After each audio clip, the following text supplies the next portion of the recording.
రాకాలోకంకి స్వాగతం. జై హింద్ మిత్రులారా. ఇప్పుడు ఢిల్లీలో కాక్రోచ్ జనతా పార్టీ పేరిట జరుగుతోంది ఒక రెజీమ్ చేంజ్ ఆపరేషన్. పశ్చిమ దేశాల్లో జీన్ షార్ప్ అనేటటువంటి ఒక పొలిటికల్ సైంటిస్ట్ శాంతియుత పద్ధతుల ద్వారా, అహింసాయుత మార్గాల ద్వారా ప్రభుత్వాన్ని ఎలా పడగొట్టవచ్చును, ఓట్ల ద్వారా ఎన్నిక కావచ్చు, అత్యధికుల మెజారిటీ సంపాదించుకున్న పార్టీ అయి ఉండవచ్చును, కానీ ఆ పార్టీని ఎలా పడగొట్టాలి, దీనికోసం 198 పద్ధతులు ఉన్నాయి. ఆ 198 పద్ధతుల్ని ఉపయోగించి అందులో కొన్నింటినైనా లేకపోతే అన్నింటినైనా ఉపయోగించి ప్రభుత్వాన్ని బలహీనపరిచి ప్రభుత్వాన్ని పాలిస్తున్న వాళ్ళ మనోబలాన్ని దెబ్బతీసి ప్రజలలో ఒక అరాచకతను సృష్టించి ఈ ప్రభుత్వము పాలకులందరూ కూడా పారిపోయేలా చేయటం.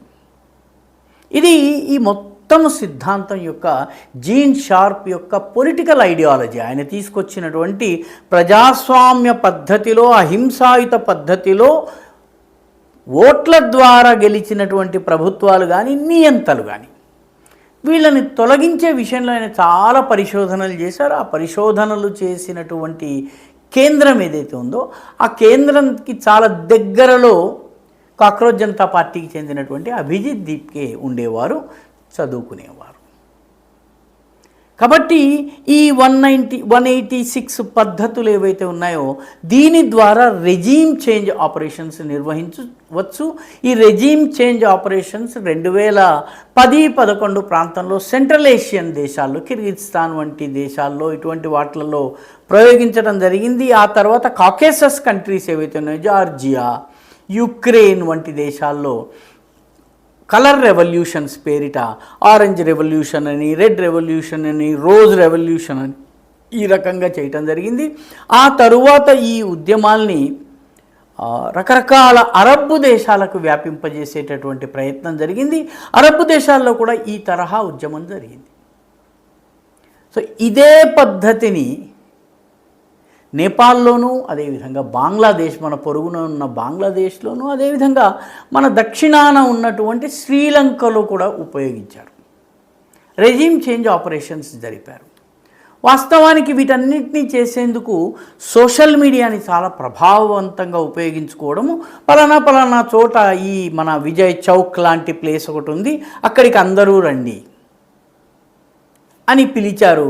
విజయ్ చౌక్ ఈజిప్షియన్ భాష అంటే అరబిక్ భాషలో తహరీర్ స్క్వేర్ మూమెంట్ ఈ రకంగా ప్రారంభమైంది.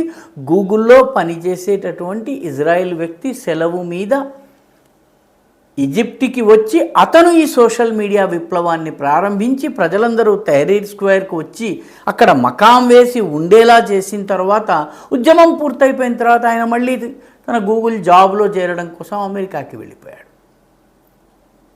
ఈ తరహా ప్రయత్నాలు జరిగిన తర్వాత అక్కడ ప్రభుత్వాలు బెంబేలెత్తిపోయి, కొన్ని గుండె జారిపోయి, కొన్ని పారిపోయినటువంటి సంఘటనలు జరిగినాయి.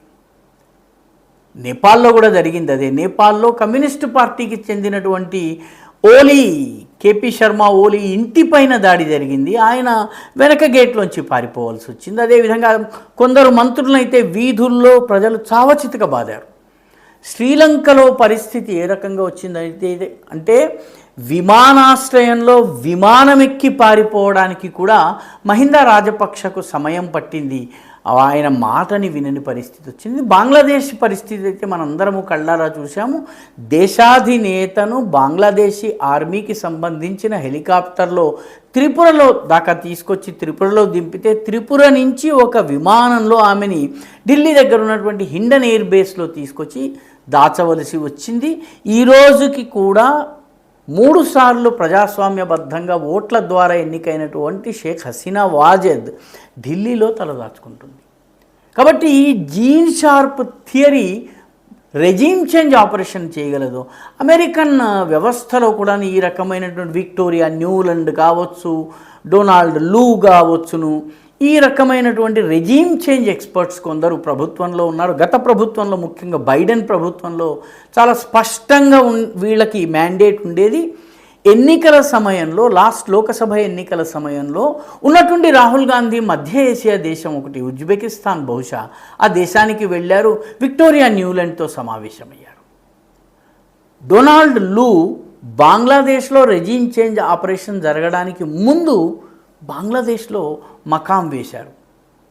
కాబట్టి ఈ రెజీమ్ చేంజ్ ఆపరేషన్స్ వెనుక అగ్రరాజ్యం యొక్క ఇష్టాయిష్టాలు ఉన్నాయి, దాని కీలకమైనటువంటి అధికారులు ఉన్నారు. ఈ జీన్ షార్ప్ సృష్టించినటువంటి థియరీలో చెప్పినటువంటి చిన్న చిన్న టెక్నిక్స్ ఉన్నాయి. ప్రజాభిప్రాయాన్ని మలిచేటటువంటి అరాచకతను సృష్టించేటటువంటి టెక్నిక్స్ ఉన్నాయి. అవన్నీ కూడాను మనకి ప్రస్తుతం ఢిల్లీ జంతర్ మంతర్ దగ్గర కనిపిస్తున్నాయి.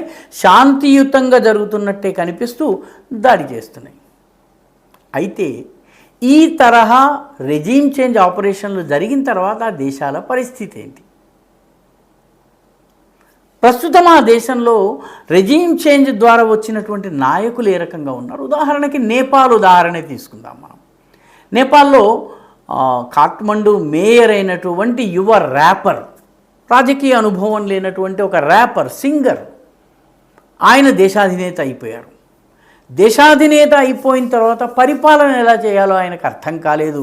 ఉత్తరాన ఉన్న చైనా, దక్షిణాన ఉన్నటువంటి భారత్, ఈ రెండు దేశాలతో సంబంధాలను ఎలా బ్యాలెన్స్ చేయాలో ఆయనకి తెలియదు. అదేవిధంగా నేపాల్ యొక్క ప్రజల అవసరాలు ఏమిటి, వాటిని ఎలా తీర్చాలి ఆయనకు తెలియదు. ఇటీవల ఒక సంఘటన, ఇప్పటికి 3 సార్లు బాలేన్ షాకి వ్యతిరేకంగా జెన్జీ యువకులు, ఏ జెన్జీ అయితే ఆయనను తీసుకొచ్చి అధికార స్థానంలో కూర్చోబెట్టిందో ఆ జెన్జీ ఇప్పటికి 3 సార్లు ఆయనకు వ్యతిరేకంగా ప్రొటెస్ట్ చేశాయి. మొట్టమొదటిసారి ఆయన ఈ లింపియాధురా, లిపులేఖ్ ఇటువంటి ప్రాంతాలు, అది భారత్వా నేపాల్వా అన్నటువంటి విషయంలో వివాదం ఉంది. ఆయన హఠాత్తుగా మ్యాపులు సృష్టించేసి ఇవన్నీ మా అంతర్భాగాలని చెప్పి మ్యాపులను రిలీజ్ చేశారు. ఆ తరువాత మ్యాపుల్ని విత్డ్రా చేసుకున్నారు. జెన్జీ తిరుగుబాటు చేసింది. ఆ తర్వాత భారతదేశం నుంచి నేపాల్కి వస్తున్నటువంటి వస్తువులపైన 90% పన్నులేశారు. లక్ష్యం ఏంటి? నేపాల్ని ఆత్మనిర్భర్ నేపాల్గా చేయాలన్నది లక్ష్యము. కానీ హఠాత్తుగా భారతదేశం నుంచి సరుకు రవాణాని పూర్తిగా నిషేధించేసరికి, దాని మీద 90% పన్ను వేసేసరికి నేపాల్లోని ప్రజలు, వ్యాపారులు వీళ్ళందరూ కూడా తిరుగుబాటు చేశారు, రోడ్లు ఎక్కారు. చివరికి ప్రభుత్వం అక్కడ కూడా వెనకడుగు వేయవలసి వచ్చింది. తాజాగా ఈ నెలలోనే జరిగిన సంఘటన ఏంటంటే, గణేష్ నేపాల్ అనేటటువంటి ఒక ర్యాపిడో డ్రైవర్, అతను రాంగ్ సైడ్ నుంచి వచ్చి పార్క్ చేసిన కారణంగా పోలీసులు అతని మీద కేసు పెట్టారు. దాంతో తట్టుకోలేక అతను తనను తాను కాల్ చేసుకుని చనిపోయాడు, సజీవ దహనం అయిపోయాడు. ఈ ఇష్యూ మీద ఇప్పుడు నేపాల్లోని జెన్జీ బాలేన్ షా పైన పోరాడుతోంది. అంటే ఏ జెన్జీ అయితే ఆయన అధికారంలో రావడానికి కారణమైందో అదే ఇప్పుడు ఆయనకు వ్యతిరేకంగా పోరాడుతోంది.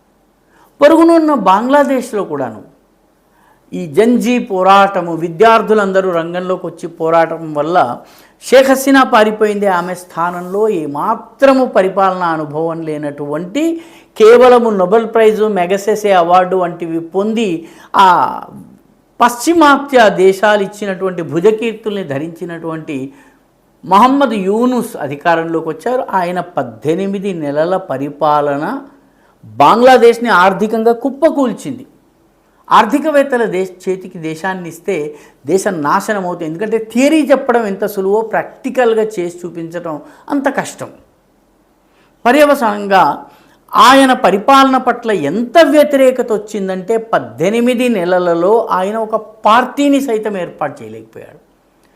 చివరికి ఎన్నికలు జరిగినాయి, పాత పార్టీలే అధికారంలోకి వచ్చినాయి. షేక్ హసీనా వాజేద్ ఎన్నికల్లో పాల్గొనకుండా చేశారు కాబట్టి బంగ్లాదేశ్ నేషనలిస్ట్ పార్టీకి చెందినటువంటి తారిఖుర్ రెహమాన్ ప్రధానమంత్రి అయ్యారు. ఈరోజు మహమ్మద్ యూనుస్